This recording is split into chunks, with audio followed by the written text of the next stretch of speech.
Rev it up and welcome to Cars Yeah, show number 2044. This week we've been celebrating the La Jolla Concours d'Elegance that takes place April 22nd, 23rd, and 24th in beautiful La Jolla, California. To learn more and get your tickets, and I'm going to be there by the way, go to lajollaconcours.com.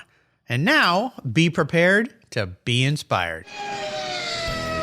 This is Cars Yeah, where you'll enjoy interviews with inspiring automotive enthusiasts. Mark Green is here to provide you with a fuel injection of automotive inspiration. So get in, sit down, buckle up, and get ready for a wild ride here on Cars Yeah.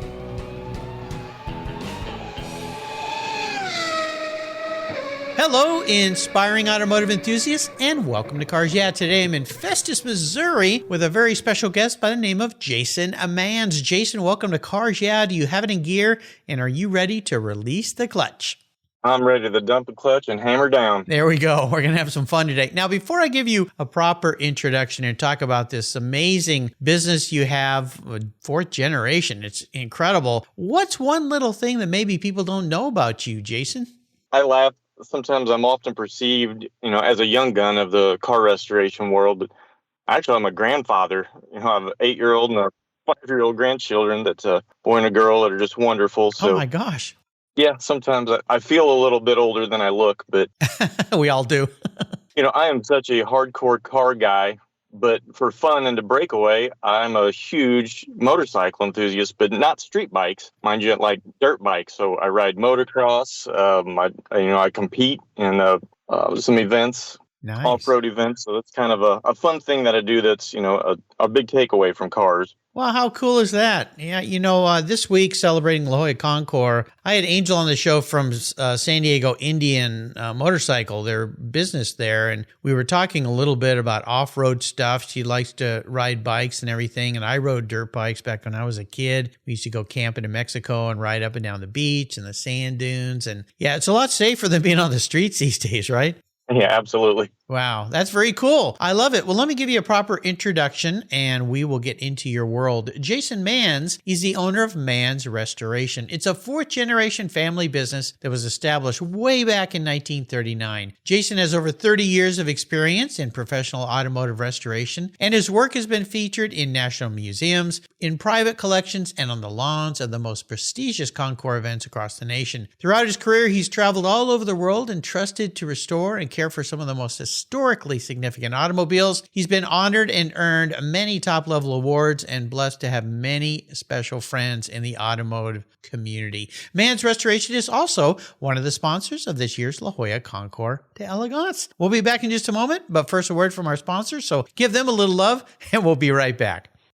Covercraft's newest 3-layer all-climate cover is especially engineered for moderate weather conditions, and it's treated with an extra UV-resistant formula. It's soft, it's breathable, and it's easy to store, all while pampering your paint, providing maximum UV, rain, and dust protection. If you live where it's windy, no worries. Simply add their gust guards for windy conditions to add extra protection to keep your cover in place. Your 3-layer all-climate cover is custom-tailored with Covercraft's attention to detail, form and fit with the quality and attention to detail that's been their tradition since 1965. Covercraft protects cars, trucks, motorcycles, RVs, trailers, and watercraft too. Every one of my vehicles is protected with a Covercraft cover, and I have a deal for you. Use the code YEAH21, YEAH21 at covercraft.com, and you'll get 10% off your Covercraft order plus free shipping. That's right. So get 10% off with free shipping by simply using the code YEAH21 at checkout. Covercraft, protecting the things that move you. When it was time to renew my collector car policy, my carrier raised my rates by a lot. But why? My usage was the same, my car's value was the same, and I had never made a claim. I didn't even have a ticket. The only change was their rate, and they had no reason why. What's with that? I researched my options, I spoke to others, and with American Collectors Insurance is where I now have my policy. What a difference. A live person actually answers the phone. She spent time learning about me and my Porsche Turbo, the one I call my Orange Crush, and provided a reasonable quote. American Collectors Insurance now protects my special ride. I'm saving hundreds of dollars and I can sleep at night knowing my baby is properly insured. Why wait until your next premium is due? Give them a call today for your personal agreed value quote. Call 866-AC1-YEAH. That's 866-224-9324. Tell them you're a friend of mine, Mark Green at Cars Yeah. American Collectors Insurance, classic car insurance designed by collectors for collectors, automotive enthusiasts just like you and me. That's American Collectors Insurance. So, Jason, let's dive a little deeper into your career. Now, my goodness, fourth generation, that is amazing. So I'd love for you to share a little bit with us about how the business was started and the family members that have gone through, and now it's entrusted into your hands. I don't know that I've had anybody else on this show that has that many generations of a business and still going strong, still winning awards, still playing with some really cool cars. So take us on a little bit of a historical walk, if you would. Yeah, and I do think it is a little bit unique and it's something special. And, it's dear to my heart. I have a tremendous amount of respect for, my father, my grandfather, and my great-grandfather that started our company. Mind you, he was a farmer back in the late 20s, moved to Detroit to learn the automotive trade when it was a new technology. Yeah. Cars were just not that common in rural areas. So whenever he went into business for himself, he located here in Festus, where it was a community that all centered around a glass factory. So there were good jobs, good homes, and enough automobiles that he could sustain a living. And obviously in 39, he wasn't restoring cars because the cars he was working on new, I restore now. Do you ever stop and think about that and go, wow, I do. Yeah, my great-grandfather could have been working on this thing. Yeah, just last week in the shop here, we were working on a 39 Lincoln K. I was talking to the man that was in my paint room working. I said, my great-grandfather worked on these when they were brand new. Yeah. And now we're restoring it. So, wow. Yeah, it's pretty significant. That is amazing. Very, very cool. Now, through the generations, has it always been, it started as repair, maintenance? Has it always been leaning towards what you do, or are you restoring magnificent cars? Or was there a transition point with your father or your grandfather that kind of moved into that realm? Certainly. So, the evolution of things. By the time that my grandfather and his brother took over the business, they ran a service shop and a car dealership. And they had a Kaiser Fraser car dealership. Oh, wow. Actually. And then, the body shop and the mechanical service to keep things going. And then, by the time my father got into the business, he was raised in the shop, on the shop floor, tinkering with cars, but did not really have the knack or the desire to do the car sales, but he loved to take a car and make it beautiful. And that's what really sparked the restoration part of our company. In the 1970s, it wasn't what it is in today's world, but it was the beginnings of it, Right. And so throughout his career, he had to raise a family and run a regular traditional shop with maybe one or two special cars along the way. And throughout his career, it was more of a word of mouth type of a growth, from one special car to the next that just really led to what we have today. Is we have 25 craftsmen with an in-house upholstery, in-house paint, fabrication, pretty much everything except chrome plating that we do all in-house. So wow. We have about 50 cars capacity. So it keeps us busy. Well, no kidding. I mean, that's quite a facility. And tell us about your shop. You mentioned there all the different things that you do. Are you primarily now full-on restoration? That's everything that you do? Oh, yeah. Yeah, absolutely. Yeah, we're 100% dedicated to that. Very cool. So let's talk a little bit about your time out in the world showing the work that you and your team do, because obviously you have a very talented group of people that you work with. This isn't a one-man deal. And I've seen some of your cars on the Concours events that I've gone to. What are some of the maybe more unique vehicles that you have worked on and cared for people? Yeah, Mark, it almost seems like that's some part of our specialty is really unique and different cars. We've just been so fortunate to be entrusted with some really special vehicles over the years. And I think that, that word of mouth spreads, or somebody recognizes that we were able to handle something so odd or unique that, they feel their car would be in good hands with us. So many one-off cars we did years ago, and I was just a kid, but my dad had restored this car that was built for Bobby Darin. It was known as the Bobby Darin Dream Car. Oh, wow. It's a really radical looking, space-aged I mean, if you want to talk about tail fins, you have to look at this car. It's just phenomenal. Big bubble top glass roof. Yeah, it's really far out there. But it really put a mark on our shop, to do a car of that level. It really got a lot of attention on a national scale. Yeah, I would imagine. Absolutely incredible. Just the name alone, Bobby Darin's dream car. I mean, that brings back all sorts of visuals. I'm going to have to Google that one to see what that thing looks like. So preparing these cars, restoring these cars, and really creating dreams for your customers, is that the favorite part of what you do? I would assume, along with running a company, you're probably out in the shop doing things with your hands too. Probably not as much as you would love because you've got a business to run. But is that your favorite part, is bringing these dreams back to real life for people?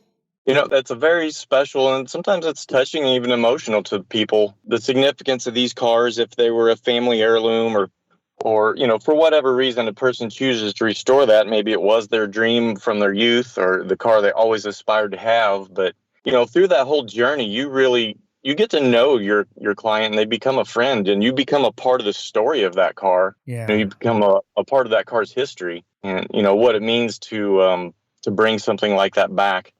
It's definitely a special experience, and I truly do enjoy that. Well, you've probably got to meet a lot of really cool people throughout your career, right? Yeah, it just never stops, and that's part of the fun thing about the whole Concours d'Elegance show circuit, if you will, is you meet some just really interesting and pretty incredible people that, we all have the one commonality is our love for cars. Yeah, cars do bring people together, and it's one of those rare hobbies, I think, that bring people together from all different walks of life, socioeconomic levels, people that have different types of careers, and it's one of those things that I think is pretty cool because you can be on the lawn talking to somebody, and they could be a famous actor, a race car driver, a huge business owner, or just a regular guy that just loves that car. Maybe it was his grandfather's or his dad's car. And it doesn't really matter because we all share that passion, which is really cool. Now, you're involved with the La Jolla Concours this year. I know you're one of the sponsors there. You've been to the event before, right? Yeah, and it's a beautiful location. The cars are spectacular. Yeah, absolutely. And having grown up there in La Jolla, and that's a place I used to go and picnic on Sundays and used to body surf off the beach there and learn to snorkel at the La Jolla Cove. It's one of those settings, kind of like Pebble Beach, if you will. And that's another place you've been, right? Yeah, I think I've been to Pebble maybe we've had about 14 cars or so on the lawn there. Oh my gosh. Wow. You kind of learn the ropes at these shows of the flow of things and, what to expect. And that's, sometimes we have clients that have never shown before. And so, they're not familiar with where do you park, where do you go, how do you, so, having that experience sometimes it's an added bonus to the client, to be able to guide them. Oh, yeah, absolutely. If you've never, especially a big prestigious event like Pebble or the La Jolla Concours and so many of the others, is what's the protocol and how that all works. I'd like to ask people about what I call their driving inspirations, influential people in their lives, mentors, someone who's made a big difference in your life. Is there somebody like that for you? Oh, Mark, my dad is he was so special to me in a lot of regards, but his work ethic was something that he indirectly instilled into me because I just had this insatiable desire to satisfy him or to please. It was really big shoes to fill whenever I took over this company from him. But his work ethic was so driving that, he used to have these quotes or these sayings, whenever I was a young man working out in the shop, and he would walk by and inspect what you're doing and say something like, well, if you're not bleeding, you're not working, Yeah. Well, yeah. I would imagine, fourth generation, you've got 3 big shoes to fill because not just your father's, but the ones before. And when you took over the business, I mean, obviously, I would assume you thought that's what you were going to do, having grown up the way you did. But is there an added pressure that you feel? It's kind of like, actors' kids who go into acting or race car drivers' kids, and they have these all-stars that they have to live up to. How have you dealt with that? Yeah, because, failure is not an option. I can't be the one to drop the ball here. So No. It's my turn to carry the torch. Yeah. So how did you go into your business with that approach? I mean, is it taking all that great inspiration from your father and his father and his father's father to take that forward. Obviously, your skill sets have been learned over time, I would assume. But when you finally sat down at the desk and went, okay, it's mine to deal with, what were the emotions or the feelings that went through your mind? Well, it was just a lot of honor to me. There's a lot of integrity in this company. There's a lot of people that have worked here for 20 and 30 some odd years that I felt responsibility to make sure they were taken care of, especially even to my dad, there again, to not let him down. That means quite a lot to me. Oh, no kidding. For sure. How would you advise young people that want to get into the career path that you're in? Because one of the things I've heard from many, many fabricators, builders, restorers, and business owners in general is the challenge of finding young people that want to come into this trade or people that want to work in this trade. If somebody's listening today and thinking, that's what I really want to do, how would you advise them? Yeah, and that's exactly what I would advise, is to get familiar with a shop, maybe a shop in their area. Maybe it's not exactly the type of cars that they want to work on, but some of the tasks are similar, so they can really feel what it's like to be in a shop, maybe as a summertime job, while they're still in high school, getting in and being a shop helper or something, and really kind of get the shop experience before you lunge into that in a career where you have, trade school or college and, where you're indebted to it. If you can get a feel for it prior to that, some kids might think they really like it until they get a little hands-on experience and decide, oh yeah, this is not for me.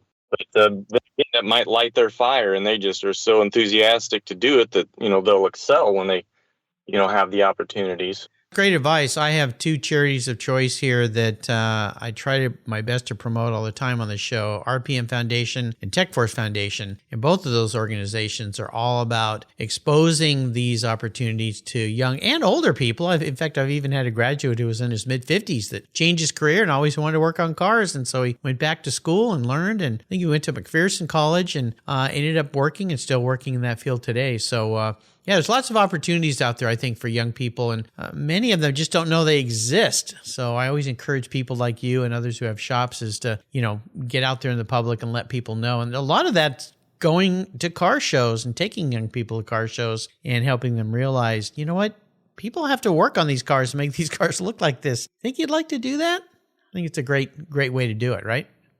Oh, it 100% is. And I think it really is an eye-opener. Some of the youth wouldn't even fathom what cars are out there, and the level of restoration that's done today. The standards are so high. Even in the custom car building, the creativity when we build a custom, it's artwork on wheels. It truly, truly is. So, there's a wide world out there. Do you guys do a wide variety of cars? Do you work on both hot rods and customs and then classic cars, vintage cars, all different kinds of vehicles? Yeah, actually, I really do. And it keeps it so fresh and interesting. Everybody in the classic car world, say, loves a Duesenberg. If I had to work on a Duesenberg every single day, eventually you would kind of get bored with Duesenbergs, right? So sure, yeah. You keep your shop so fresh. We certainly just specialize in perfection. And perfection can mean a lot of different things. Is it, the level of quality, or is it really pleasing your customer to the point that they feel what they've got is perfect? That can happen if I'm doing a European sports car or an American Grand Classic, or even a really full tilt custom build that, is just a show car. So it's all across the board. Sounds like you're having fun. We'll take a short break for our sponsors. As we come back, I want to talk a little bit about a big challenge. So keep that thought in mind, and we'll be right back. AutoGeek's Blackfire SiO2 Spray Sealant. It's a spray-on, wipe-off sealant that's quick, safe, and easy to clean and protect your vehicles. I love using it on all my cars. AutoGeek's Blackfire SiO2 Spray Sealant is a spray-on, wipe-away sealant that uses SiO2 ingredients to provide a slick, brilliant, and long-lasting shine. Silicon dioxide is known to be one of the most effective ingredients in car care products, and Blackfire Spray Sealant takes advantage of every stunning feature it has to offer. This sealant will protect your paint from road film, dirt, and other common contaminants while providing an impeccable, long-lasting, hydrophobic surface that forces water to sheet and bead on your paint for months. Go to autogeek.net to get yours and for the best product selections on the internet today, along with their skilled technical support. Autogeek.net is where I go for all my detailing needs. That's autogeek.net. Check them out today. 20, 50, or 100 years from now, will there be a workforce to care for the collector vehicles we love?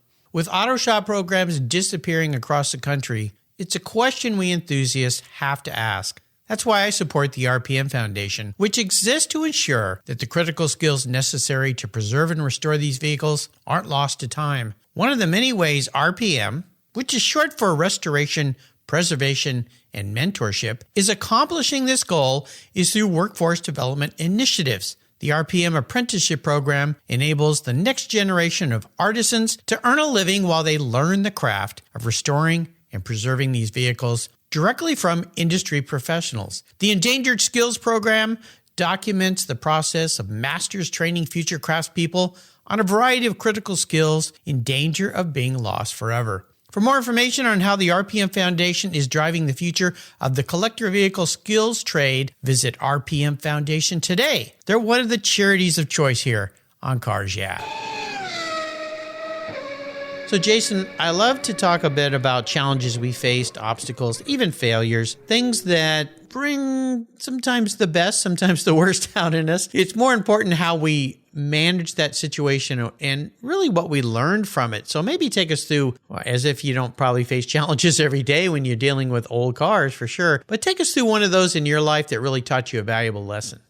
Well, like you said, Mark, there are many things that are challenging in business, but, some of the challenges that I would call fun challenges, even though they're extremely stressful, but, sometimes these show deadlines that are, where you're in a no-fail situation. And even when the last cars that we were preparing for this past year's Pebble Beach was, as the deadline was approaching closer, we were really united as a team and everybody had their own role to play, but we had to work in unison with each other and we had to have daily goals to make sure that we met our completion date. And, it took us right down to the wire, but we worked late hours. We came in early. We worked on weekends. We really, really, really put it to make it happen. And it was a very daunting challenge. It was a very complicated car. But at the end of the day, we made it and it was a success and it was a lot of fun. It was very rewarding when we were on the show field. So the challenge of getting to that point was intense. Oh, gosh. Yeah. I've talked to restorers about this point and people will say, well, why'd you wait to the end to do all the work? And I think what people don't realize when you're restoring a vehicle is you run into things you had no idea you were going to run into. Is that typically what creates that type of environment is as you're moving along, there's something that pops up and you go, oh no. Oh yeah. And you can almost always, you actually plan ahead for those challenges and unforeseen things. You know that they're going to come forth, and certain cars are just more difficult than others, but whenever you're doing something at the top level like that, it's all of the importance that you're not skipping steps or rushing something through just to make it done. You have to still work it out to that highest level. Yeah, absolutely. And that's what really makes the challenge, come through, is caring about doing it right. Well, and it's that rush at the end. There's a saying, and I'll butcher this up, but always about the last 10% takes about 80% or 90% of the time. Those last minute deals, I can't even imagine. Holy cow. Well, let's talk about a special vehicle in your life. You've had so many special vehicles in your shop, and of course, you probably own some special vehicles, so you can pick anything you want, but I'd love to hear a little story about that particular ride. Well, yeah, like you said, there are so many special cars that, that I've been a part of or that are a part of me over the years, being cars that I've worked on or restored or owned. But, I take it all the way back to my teenage years and what cars were to me then. The area I grew up in, the car scene was really big for cruising. And that was a nightly event, even throughout the week on a small level. But come Friday or Saturday nights, it was big time. So my buddies and I always we're gearheads. So we were always building some kind of street beast car that we could take and cruise up and down Maine. And then, you'd end up finding a little drag race after a while. Sure. the late 60s, early 70s muscle cars were, that was a big part of my life. Is there one vehicle when you look back at that time that stands out for you? Maybe just that you might think of today? Yeah. Still yet, one of my best friends at the time had a 71 Chevelle that we would come into the shop, after school on Friday and get it all prepped. And then we get out and go cruising and, end up in a drag race. And we just had so much fun with that car. And one evening we got into a match with a couple guys in another car. So we lined up on the road, and, this is out in the backcountry. There's no traffic. There's no homes on, back road 2 lines. We line up, and the passenger in the other car, he was doing the countdown.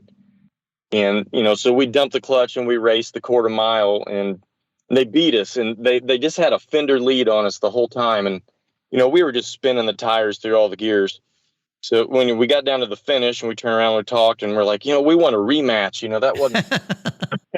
So we do, we go back to rematch, and we're getting all staged up. And right before we take off, then boof, there's sirens and cherries. Oh gosh. Yeah. So, someone called the police. Yeah. The cops, they pulled us up, and they told us they've been watching us the whole time. They watched us leave town, so they knew that's what we were doing. Yeah. And they actually parked and watched us do the first race. Oh, jeez. Yeah, one of the officers I was talking with, he said, "I can't believe they beat you." I was like, "Well, we were going to get them the second time, so."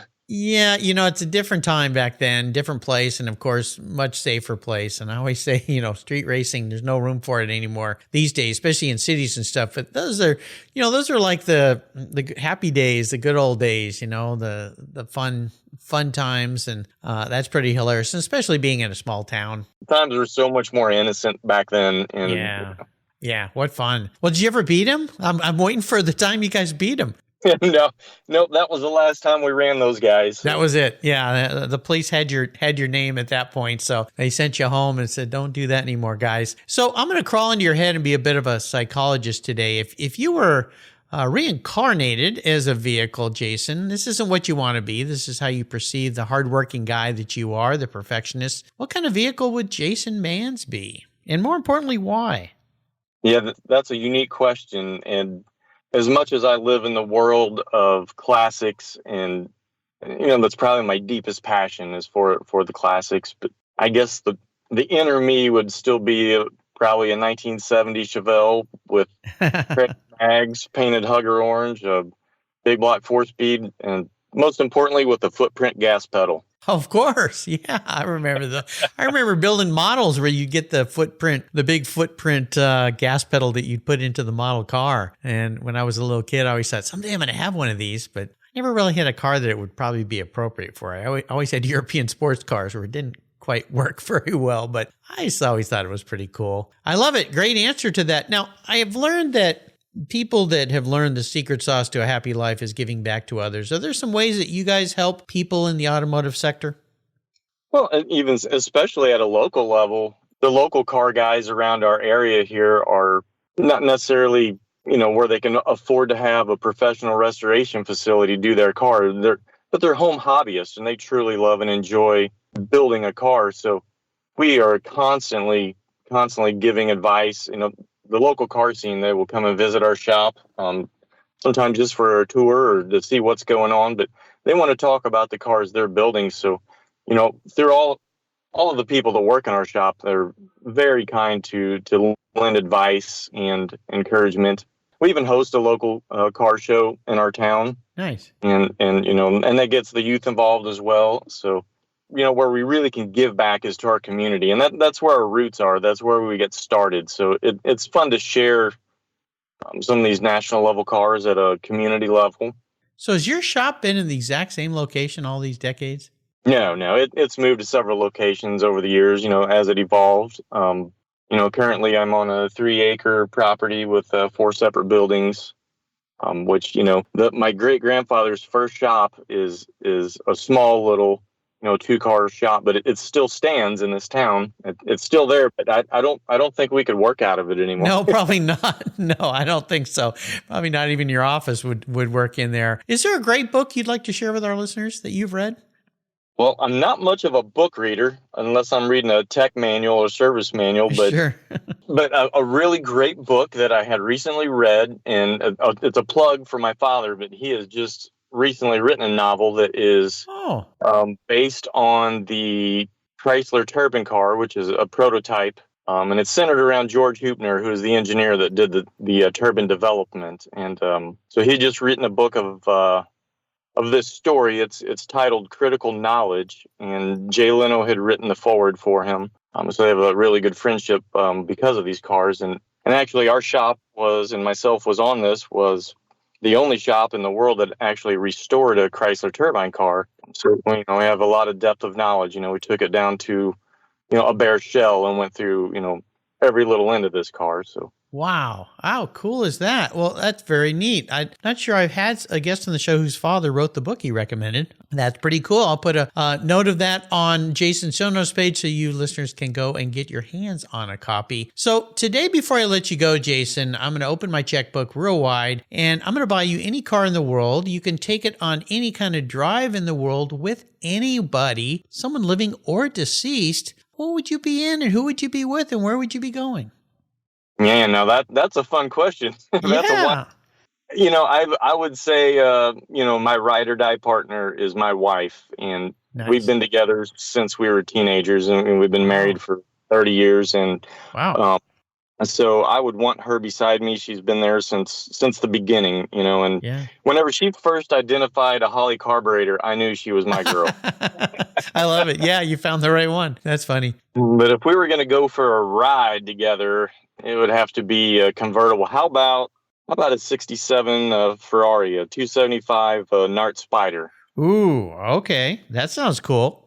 Let's go drive down the tail of the dragon. That would be a fun ride. I think so. Yeah, that sounds like a really fun ride. Isn't that cool? It's funny because in the last week, I believe, I've had one other guest who picked a very similar, if not the same car. And I told him what I'll tell you is I've got a friend who lives just north of here who has a beautiful fly yellow Nart Spider. And I'll see if I can pry that out of his hands for you. And he does drive his car, so he wouldn't be afraid to have that car out on the road. I'll give him a free car detail if he lets me drive it. Oh, okay. There you go. Yeah, you're going to need to take some of the bugs off the front of that thing when you're done with it. That sounds like fun. Well, you've taken us on a wonderful ride today, Jason. I really appreciate you spending some time out of your busy schedule. I look forward to seeing you on the lawn at the La Jolla Concours. Before I let you go, though, could you share maybe a success quote, a quote? Maybe it's one of those great quotes that your father left you with. Yeah, and maybe it's not the deepest of quotes of all time, but it's just something that's rang true. And my dad would always say it to me even whenever I was a young man, but it came from my great-grandfather as he was passing on the business to his sons. And then, of course, they passed it on to my father, who passed it to me. And it is just be honest and do good work, and you'll always have work. Yeah. It's really simple. And I always am shocked when I maybe just hire somebody to do something around my house and they just can't be any of those things. And you just think, you could have endless work if you would just not do what you did. You just scratch your head and go, it's not that hard. But for some reason, sometimes folks can't get it out of their own way. Great quote. Well, listeners, you can learn a lot more about Jason Manns and his business at Manns Restoration. I'll put a link to his website. You can go there and look at some of the wonderful cars and things he's done. But more importantly, I hope you join us at the La Jolla Concours. You can get your tickets at lajollaconcours.com. Get your tickets a little early. You can save a few bucks. They're going to have some really cool events there this year. We're going to have a Friday Ferrari event on Friday before the Concours, where they're going to line the street there on Prospect with Ferraris. They've got planes that are going to be flying over, and of course, some wonderful cars like the vehicles that Jason restores. To learn more, just go to lajollaconcours.com. Jason, hey, thanks for being so generous today with your time and expertise and sharing the wonderful work that you do. Can't wait to see the next rides that you bring to a lawn this year. Until you and I talk again, my friend, I'll see you at the La Jolla Concours. Mark, thank you for having me on. If there's anything I enjoy, it's talking about cars. Absolutely, for sure. Pleasure's been all mine. I've discovered Linkage. It's a new quarterly publication and website that covers the automotive market, driving, restoring, collecting, and discovering your passion for motor vehicles. Linkage is about experiences, opinions, and values. Linkage is an actual informed, reasoned opinion based on first-hand experiences. A talented linkage team covers the automotive world, the people who share your passion and mine, smart, considered, rational, and experienced opinions, ones you can learn from and grow. That includes our passion that drives auctions and the collector car market. So come with me and join us on this journey. And be sure to use the code CARSYEAH when you subscribe, and they'll give you $10 off. Boom! Linkage, geared for the automotive life. Subscribe today at linkagemag.com. Thank you so much for joining us on today's ride here at Cars Yeah. Drive on over to carsyeah.com to find show notes and inspiring automotive fun. Download your free copy of Filler Up, a fun book filled with gorgeous photographs of fuel filler fun, including quotes from more inspiring automotive enthusiasts. Download your copy today, and we'll see you next time on Cars Yeah.